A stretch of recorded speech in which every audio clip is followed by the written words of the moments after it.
Chinchilla. Welcome to Chinchilla Squeaks. Now, this is not a links show, it's an interview show, hence a slightly different introduction. My interview is with Damian Marquez of Kubermatic, where we talk about their Kubernetes management platform. It does a lot of things. You'll have to listen to the interview and the demo. If you'd rather watch the demo, you can find a video version of this interview on my YouTube channel or at chrischinchilla.com. So, enjoy. Now, I feel like that is a name I have seen somewhere. I'm not quite sure where I might have. Probably a KubeCon or something like that. But yeah, I was at KubeCon. Okay. Not as a speaker, but I was definitely at KubeCon. Probably Container Days too, maybe. In Hamburg. Yeah, or maybe you just happen to have very good taste in music and have seen me around. I get the feeling it might have been Container Days Hamburg. Most of the music I've tried to go to recently all keeps getting cancelled. So probably. So yeah, Kubermatic, that probably is where I saw it. So let's get a little bit of a history first. Why the company started? Always interesting to hear. And what kind of problem was it trying to solve when it did? Right. So the company has been around for almost 7 years now. It was founded by Sebastian Scheller and Julian Hanser. Mm-hmm. And to put it in a very too long, didn't read kind of version, the company was founded upon the premise of trying to fix the complexities upon what is natively done in Kubernetes. Mm-hmm. So Sebastian worked in SAP in the past, and during his tenure over there, he saw a lot of things that could be improved upon. So he and Julian got together and they started the company. Initially, it was called Lutze. So that was the initial name, right? And that's the name that you give to the pilots over in Hamburg. But, it's could be tricky outside of Germany, for somebody that is not obviously German speaking, it's not really that charming. So it was rebranded as Kubermatic. It's kind of more obvious, isn't it? Of course. It expresses a lot better the whole purpose of the company, which is power through automation and make life easier for everybody here in the Kubermatic world, which, oh my God, I know how hard it can be. I've been in the DevOps role before. And yeah, it solves a lot of things. It simplifies definitely a lot of things. Well, let's break down some of that because, Kubernetes is complex, but I sometimes get the feeling that if a lot of people are reaching for Kubernetes, they have a vague idea of what they're doing, at least in terms of what came before. So what aspects of Kubernetes are you simplifying or streamlining or abstracting that that brings that advantage? All right. So first, I like to think of Kubernetes as cruel but fair. If you play it good.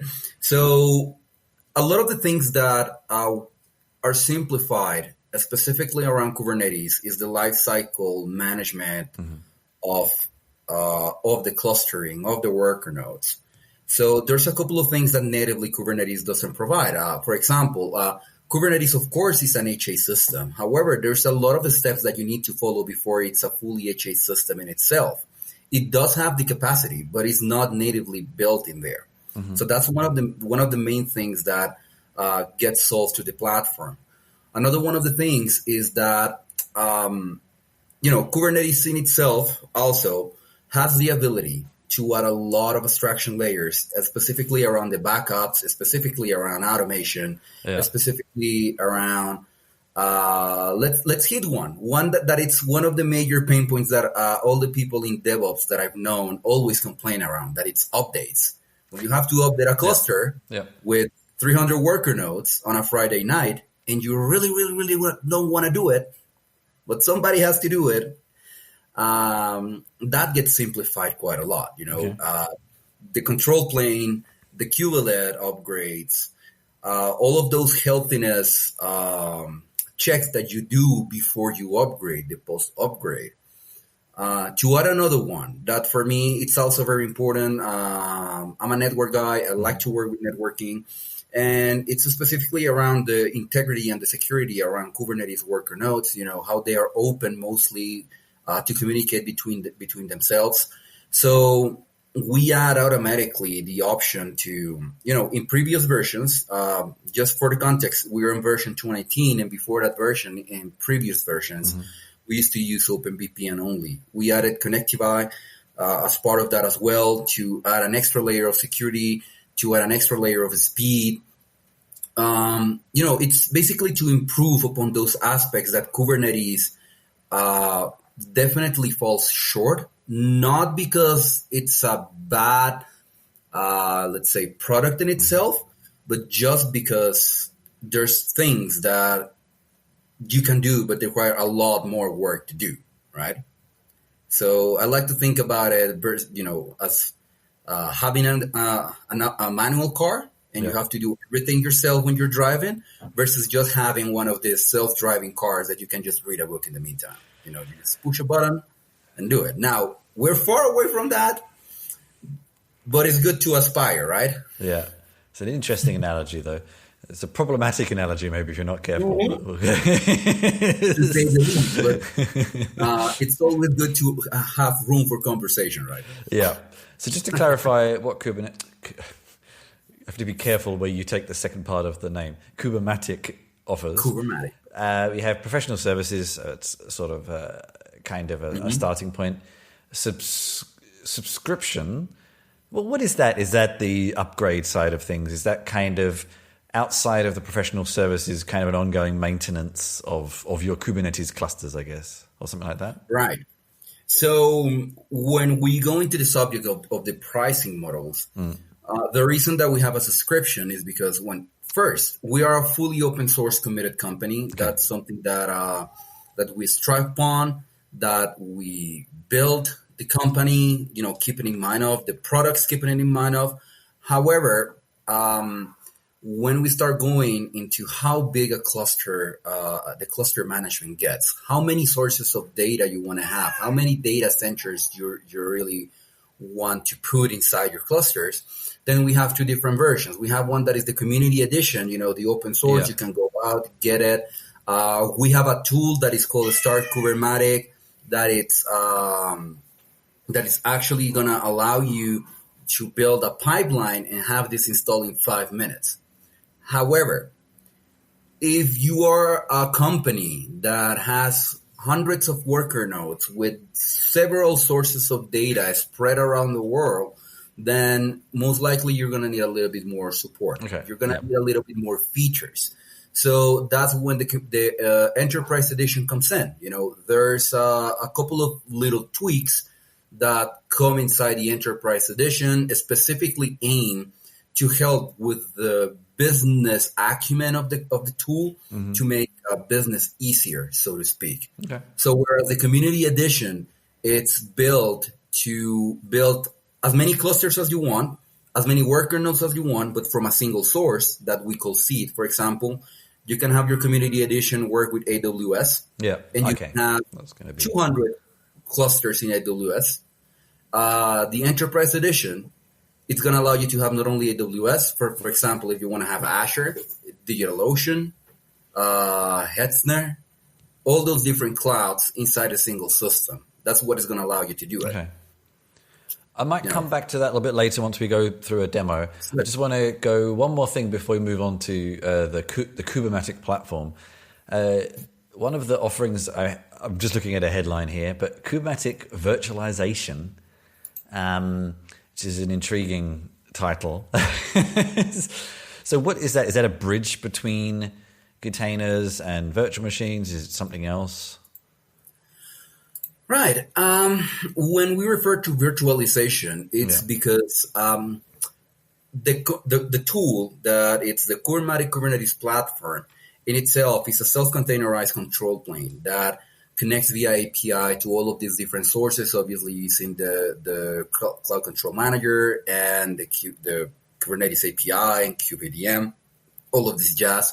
But in itself, it's a virtualized master control plane that is going to take care of everything else. So it's an abstraction layer that you get built on top of another Kubernetes cluster that is going to allow you to work against all these other different clouds. It's pretty much gonna do everything for you. So internally in the tool, we call it the machine controller, which is just a subset of operators and APIs that are going to connect to all of these places and, virtualize everything that you need. So it doesn't matter if you're working on an on-prem environment, if you're working on an IoT environment, edge environment, completely public cloud or hybrid, it's still going to have the ability to build upon these tools and virtualize everything that you need, right? Okay. Obviously, there's a lot of freedom how you want to do it, how you want to pursue it.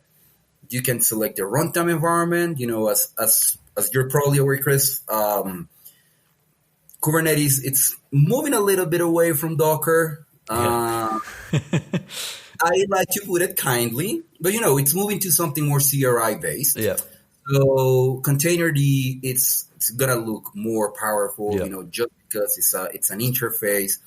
So, for example, this migration between Docker and Containerd gets done easily through the tool. So migrating between those two runtime environments gets easier. The virtualization inside it, so it's very, very simple yet very elegant the way that it does it. Okay. That's why we talk about virtualization. Okay. All right. Let's jump into a bit of a demonstration, and I think this is Kubermatic. The platform itself is the real kind of core of what you do, and I wouldn't mind then going into a bit more about the differences between the different versions. And Chris, you are the lucky one because you are the first person outside Kubermatic that's gonna see the new version, the 2.19 version. No, it's good. It's stable. I upgraded it myself with one of our architects last week. So I'm already seeing lots of things I want to ask about on this screen before you've even done anything. So let's. You wanna take the first hit? Swing it. No, let's actually just take me through the steps that a customer or a user might take on their first interactions. All right, then I'm gonna give you the luxury tour here. So what you're seeing in the screen is the Kubernetes platform version 2.19 that was released last week. This is fresh out of the oven. It's one of the most stable versions that we have released of yet, and it's one of the versions that has the most interesting subset of features. So what you're seeing here is the initial dashboard. So the KKP tool, it's a multi-tenant Kubernetes meta orchestrator, right? What that means is that you can have several different sources of data subdivided and isolated by one another. So this isolation, as you see here on the screen, gets done by projects. So you can have one project with one name, with one ID, with one different subset of users, different roles. And let me show you. So I'm an admin on this tool, so I can see all the other projects that are around for any other users that are actually using this specific. And you're using project here to refer to is it somewhat comparable to like a namespace in Kubernetes? I would call it. Let's call it more like a folder. Okay. Because inside the projects, you can also do. You have the ability to use RBAC, role-based access control list, and you can also create namespace, role-based access control list, and bindings between them. So you can create groups of users, and bind them differently to each one of the namespaces that you create.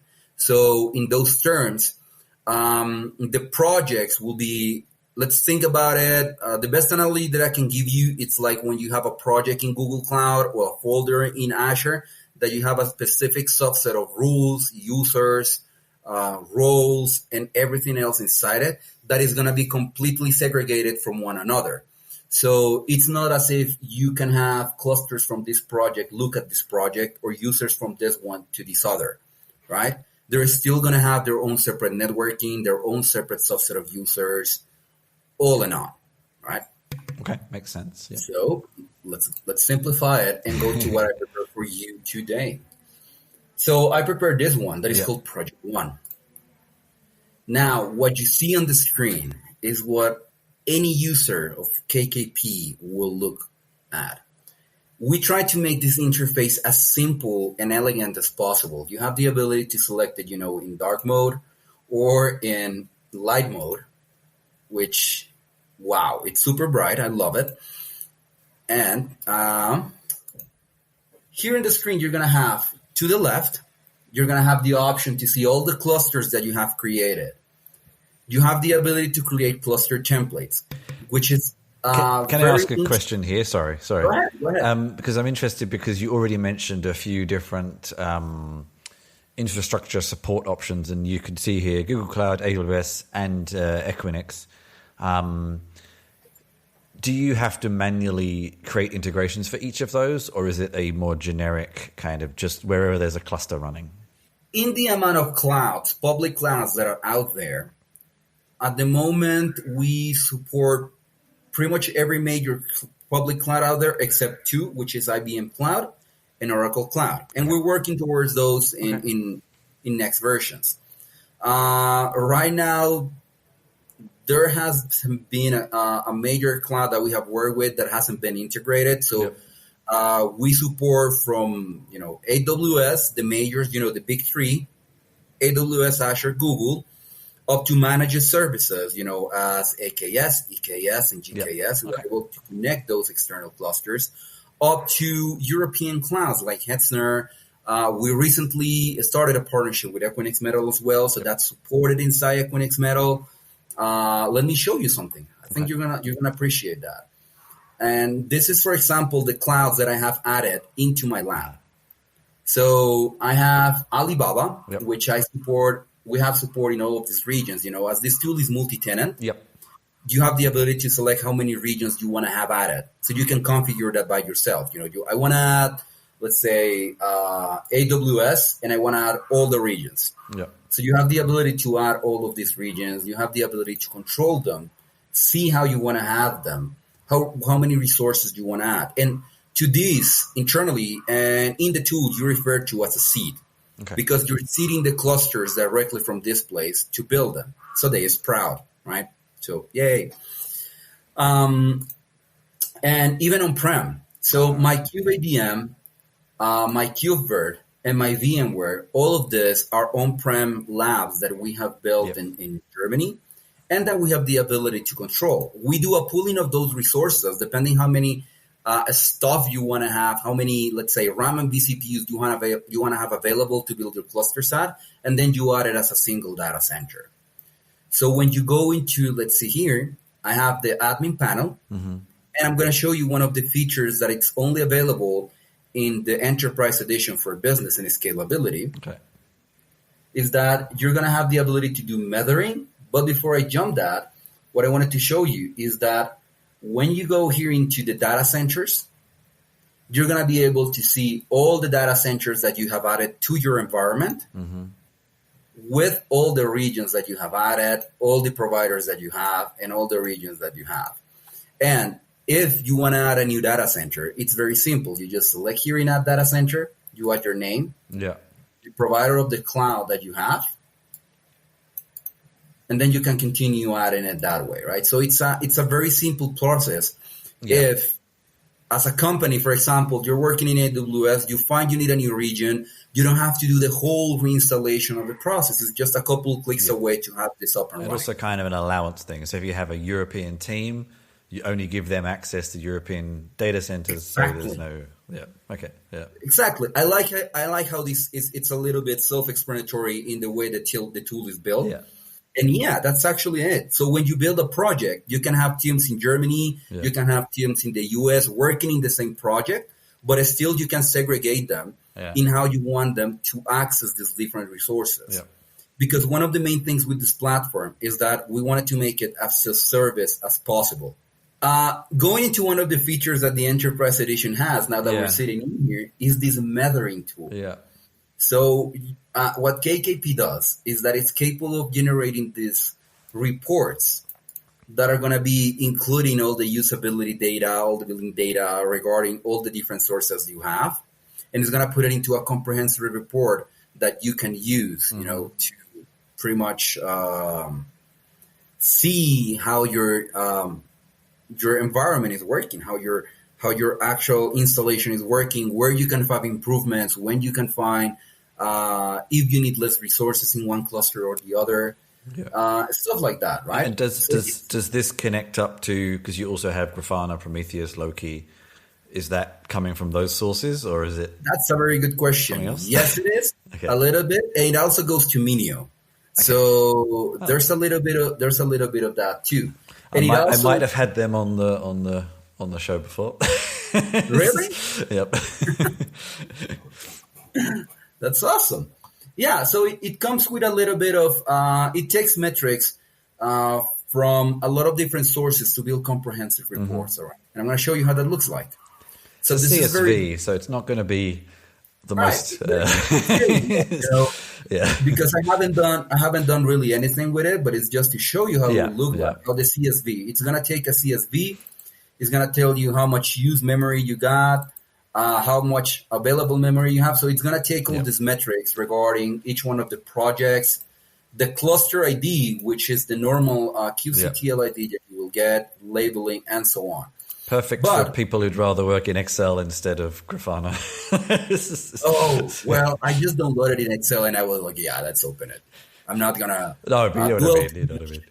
Dashboards are not everyone's preferred way of looking at things, strangely. You do got your dashboards, though. So you're going to have your... I'm sure you do, yes. Grafana, all that jazz. Cool. But I'm old school, so I like to paint myself with Excel. Oh, and also, I mean, PromQL and stuff like that it's got its own learning curve. So, yeah. There you go. There it is. Cool. Life finds a way, right? So, let's continue the tour here. So, to the left, you're going to have the ability to create cluster templates, which means that you can create your own separate cluster templates and just with one click create them out of the box. So, as you see here, I have created 3 different clusters, one in Equinix Metal in New York, one in Google Cloud in Frankfurt, and one Red Hat that is also located in Frankfurt. 2 of this I created with a template. So you can create your own templates. I have, let's see, let me show you the one from Red Hat. And you can select here, create cluster from template. And then you can see what are the values. Yeah. What are the parameters in which you're going to create this cluster with. So you're going to have the version, the runtime environment, if you want to have connectivity, if you want to have admission plugins, all this information, you can put it into a single package so you can create, destroy, and delete. So this is very useful, and specifically around repavement strategies. So in my past life, we used to work a lot with golden images and repavement strategies, and I think this is a perfect addition when you're working that way. I don't want to take more than one click to create a cluster. So it's as simple as that. I'm just going to create this new cluster instance, and it's going to pop up over here with the same parameters that I created the other one. Just obviously with separate IDs, different everything, different namespaces, different all of that jazz. Here you're going to have one of the additions to one of the newest versions, to this new version. And it's the ability to have automated backups in different locations. So the tool can create backups of etcd, snapshots of the cluster, and restore clustering, which is very good on a Friday night. So you have the ability here, let's select, for example, this one, ecstatic baggage. Wow. This is randomized, and every time I get some excellent name. I don't know what this library comes from, but like the Docker names and all these things that have these weirdest... So as you see here, you're going to have the seed, and you can select which destination you want to set. So in this lab, unfortunately, I only have Minio external endpoint. I can configure more if I want it, and I can send these different backups to different locations. Yeah. And to keep it, as close as possible, this is all going to work with cron expressions. Yeah. So if you need to add a personalized backup frequency, you can do it over here, and I can just add the backup frequency, and he's still going to do it every time, right? So this is very, very good when you want to keep control of everything that you're doing in your environment for development purposes. When you have green blue architectures, when you have red black architectures, all the jazz, this is going to come super handy. Now, here down below, you're going to find SSH keys. So this is when you have service accounts or when you want to add a specific access to a specific users. You can select your own public SSH and you can configure it whatever way that you want it. Now, the reason is that you get the same level isolation and even a little higher level isolation with this tool than you do with normal Kubernetes. However, you still need to have access to your clusters, and we're still going to provide that access, but we just want to make sure that you can see and centralize all these keys, all these users into a single easy to read location, right? Yep. And here down below, the usual, you're going to have the members of your organization by owner, by editor, by viewer, and add them. And here you're going to have... Can you define those roles, or is it... we go, No. Oh, well, the owner, viewer, and editor, those are hardwired roles that you have. Yep. Now, those cannot be changed. Yep. However, what you can do, and I'm going to jump to that when I show you real quick the cluster, is that you can select a specific permissions to a specific namespaces and do a specific binding. Okay. Yep. Around the same logic, owner, editor, and viewer. However, as you have the ability to do it via namespace or via group or via specific resources, you can be very fine-grained in the way that you want to add it. So on top, for example, of OPA, that you're going to have it obviously on top of that, for auditing, and you're going to have the gateway for that. You can have this extra layer of policing that you can manage directly from the tool. Here down below, you're going to find the APIs. So as a company, as I mentioned, we're committed to be completely open source. So we like to keep things as open as we can for anybody that is using it. So we have all the APIs that the tool uses and that we use. So you can develop against this. Now, depending how your infrastructure is set, if it's an air-gap environment, if it's a intra-network only environment, a subnet network environment, there's so many flavors that you can build this with. You're going to have different levels of visibility. If you want to have it only for an intra, then only people inside it is going to view it. It's obviously going to be attached to the networking that you do during your implementation phases. But the gist of it is that you can, for example, develop an API against the methering, the little Excel sheet, and actually get something more sophisticated if you want to do it that way. You want to push your resources, your reports from one place to the other. And all that jazz, you have a lot of APIs, including the ones for the clouds that we use, how to connect to them. All of this is public. It's available when you install it and depending how you want to use it. Oh, and then specific endpoints for each platform as well. Okay. Exactly. And you can develop against the projects. You can develop against the cluster. It's very useful. We have customers that have actually developed API against the tool to allow their developers to access the console easier, so they don't have to see all of the user interface, because they don't care about that. They just need to be able to programmatically create a cluster. That's all they want. So it has a lot of uses.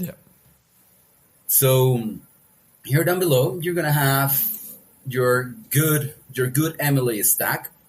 Prometheus, Grafana, and Loki. You're going to have it out of the box. Obviously, every time you do a deployment, KKP is going to come with this, with the complete, with all of the standards. All of the jazz, all of the good stuff. This is my minion regarding the ones that I'm using for the backups. So you can configure all of this. You can tailor however you want to use it.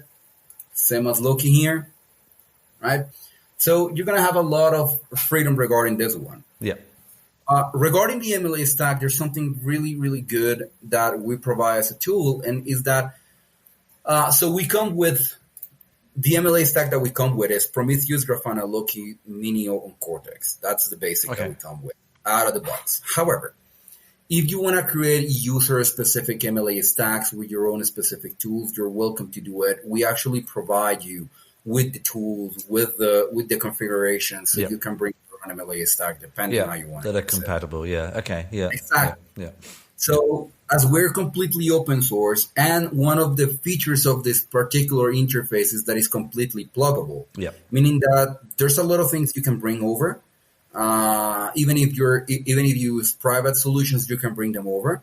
So you can create your own MLA stack and use it whatever way you see fit, and put it whatever way you see fit. With different sources of data. I know, for example, there's a lot of people that use Jaeger and use different subset of tools they want to bring. Those are all compatible. You can just bring them even on top of what we offer out of the box. Yep. So I don't run out of time here. Let me show you the good stuff. So the good stuff, as in how is that this actually gets managed. So let's go to one of the clusters. I'm going to go to this Equinix Metal. So you're going to have the ability to see here everything that the cluster is doing. So you have the ability to see the control plane, the cluster ID, which is the one that you're going to get with a kubectl. When was it created? The seed, the region, the provider, the runtime environment. If you have SSH keys for service accounts, and you're going to have the ability to see all the usage, node, memory. What is the actual buildup? What parameters do you use? So, for example, you're going to have the control plane elements, which are going to be in a constant loop of feedback with the machine controller API. So you're always going to have the latest information. This is real time. What is the networking that you're using in Cinder blocking, services Cinder blocking, if you're using connectivity, if you're using OPA, what kind of OPA you're using, what MLA stack you're using. As you see here, I don't have user cluster monitor or user cluster login. I have this disabled. If you have admission plugins, if you have, for example, in this new version, we added support for OSM. So this is a new feature that we added, specifically aiming at, trying to provide more support, more to extend the functionality of the KKP machine controller, to have more control over the operating system in IoT and edge environments, to give you more edge. Aha. And then you're going to have here the worker nodes. You're going to have your own worker nodes, the events of the cluster, the role-based access control list. And here, let me jump real quick and show you how the bindings can be done. So you can create, for example, and I'm just going to add here a dummy email. Let me see here. And I can create it, as a role. I'm going to add it as a cluster admin, but I'm going to add it as a specific namespace. So I'm going to add it just to the kube, let's say kube system API, kube system namespace. So this user, when it logs in and tries to work upon something, it's only going to have access to this specific namespace. So you can have the segregation whatever way you want it. You can be as fine-grained as you want with the role-based access control list, or you can configure it by OPA constraints and the gatekeeper. You can add your constraints over here and filter them whatever way you want to see it. You can add it by your YAMLs. It's pretty much a lot of freedom how you want to add it. And here, let me show you something really neat too about the tool. So one of the main things that we keep in mind is that this platform has to be scalable in every single way. That it doesn't matter how big it goes, how many things you want to add, you can always scale it. And I mean horizontally, if you want to add it vertically, depending if you want to add more instances to your clusters. And one of the things is that we wanted to make sure that when you are scaling your infrastructure, the add-ons that you're bringing, also scale with you. So the tool has the ability to add a lot of different services via add-ons. which essentially use the same API token authentication that we used to work against the clouds, with the machine controller API. But you're able to bring whatever you want to add into this mix.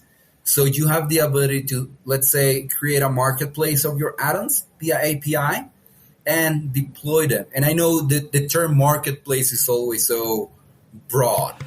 Yeah, I think you mean like a develop. Actually, it's like a service catalog, I suppose. That's the term that I think gets used a lot now. Yeah. Yes, but no, because we also have a tool that actually does a service catalog that is called Cube Carrier. It's probably backstage or something. Yeah. Exactly. Yeah. So it's an operator of operators that's going to catalog your services. Yeah. So that is the service catalog. That's the reason why I don't say this is a service catalog, but more like a developer catalog. I don't know. So you have the ability to use a lot of this stuff. If you want to use a more Git approach, you can use Argo, and you can configure your repository, your branch, your manifest directory, your username, password, and add it as an add-on to your cluster. So it's only going to apply to your cluster. So instead of doing all the stuff that you need to do via command line, kubectl, apply, blah, blah, blah, you can just do it directly from here. And it's still going to create the namespace, the isolation, and all of that. So I show you the case in point. I'm going to add, for example, if I add the Nginx ingress and I add 2 replicas to it, KKP is going to automatically install, deploy, configure this. So as you see here, my replica, it's sitting in here. I added Nginx. And if I wanted to go to my Kubernetes dashboard, because you have the ability to see the vanilla one, I'm going to go here and open the vanilla Kubernetes dashboard. Let me go to all namespaces. You're going to see here that the Nginx controller is being installed. It's on separate namespace with the amount of replicas that I asked it to. And it was created 37 seconds ago. So KKP is going to take care of configuring all of this for you. So if you want to work via vanilla Kubernetes, kubectl, and you want to have all these elements as you would do in a normal Kubernetes world, you're welcome to do it. If you want to have the KKP tool handle all of this for you and just use this user interface, it's also good. But then I suppose the positive here is, and I can see this on your website, 100% vanilla Kubernetes. So if I wanted to move away from your platform, I can just export all the manifest files somehow and then go elsewhere if I wanted to. Exactly. That's precisely one of the main things that we like to do. So let me show you. You can pretty much download the Kube ADM configuration of your cluster. In case you wanna completely move away from us, we offer that. We like to keep it as free as possible, so you have the ability to download this kind of information, download the backups that you have, of your clusters of etcd, and move away. So it's vanilla Kubernetes on top of vanilla Kubernetes. All right. I think I have two short questions to wrap up. Go ahead. There's a lot here. I think there's a lot more we could have dug into, but let's just sort of wrap up with 2 quick questions. Number 1, I think you mentioned one, but I'm sure there's others. What are the differences between the open source and the enterprise version? You showed that whole admin side, but is there anything else? Oh, well, the first one is that you have more support for different data centers in the enterprise version.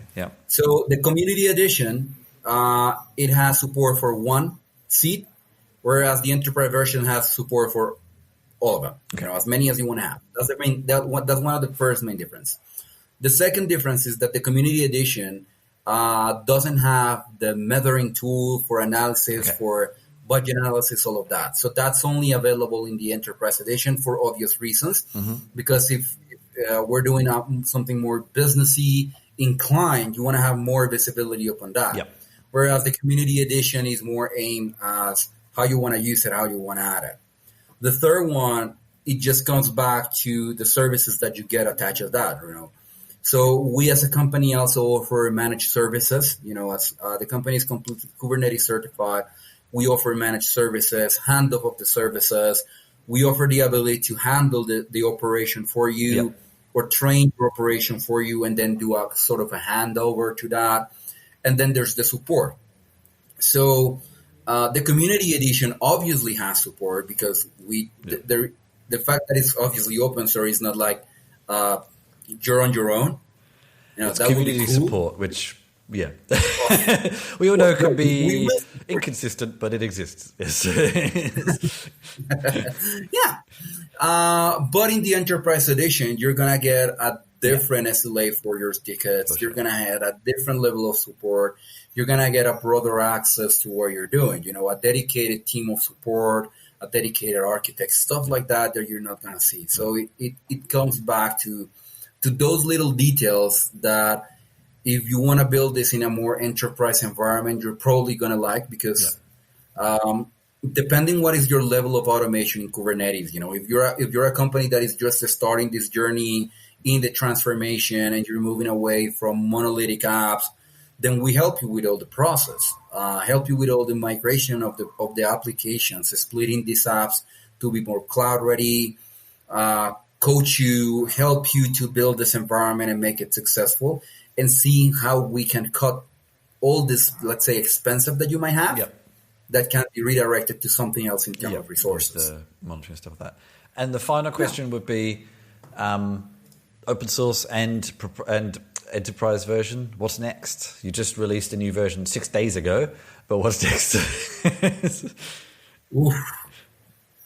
Right. So that's a very interesting question. One of the main things that we're aiming is to expand the support that we have in multiple clouds.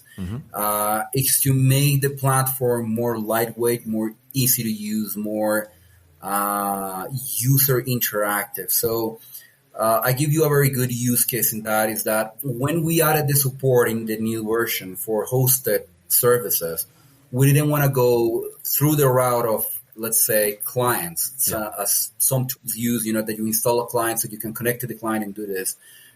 We wanted to do it as lightweight as we could. So what we did is that we connected everything via API so we can get feedback of all of these tools. So you have the ability to use those externals.